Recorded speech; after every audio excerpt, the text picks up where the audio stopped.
പെരിങ്ങോട്ടുകര ദേവസ്ഥാനത്ത് നടക്കുന്ന ശതദിന ഭാരത നൃത്തോത്സവത്തിൽ 33-ാം ദിവസം കലാമണ്ഡലം പൂച്ചയുടെ കുച്ചിപ്പുടി ശിഷ്യയും കലാമണ്ഡലം വിദ്യാർത്ഥിനിയുമായ ആതിക ബീഗം കുച്ചിപ്പുടിയിൽ നവചൈതന്യം ഉണർത്തി.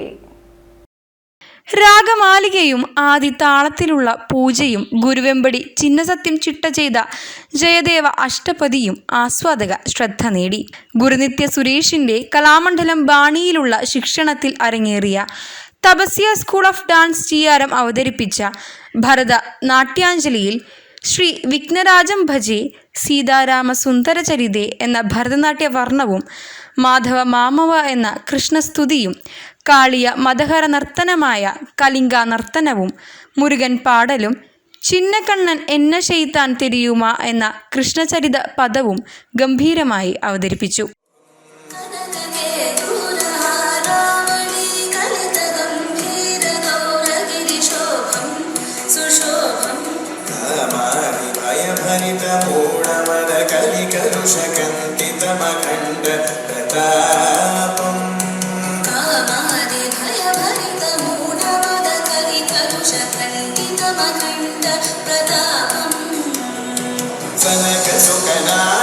പതഞ്ജലി പരാശര മതംഗ മുനി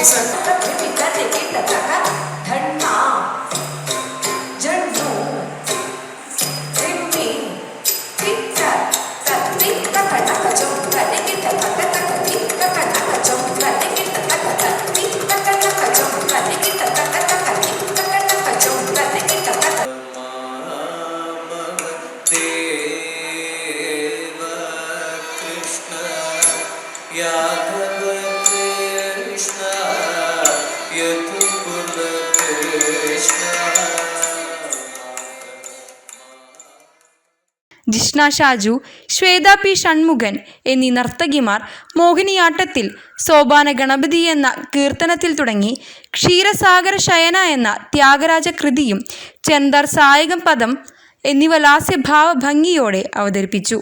കലാകാരികൾക്ക് ദേവസ്ഥാനാധിപതി ഡോക്ടർ ഉണ്ണിസ്വാമികൾ പൊന്നാടയും പ്രശസ്തി പത്രവും ശില്പവും പ്രസാദവും നൽകി ആദരിച്ചു.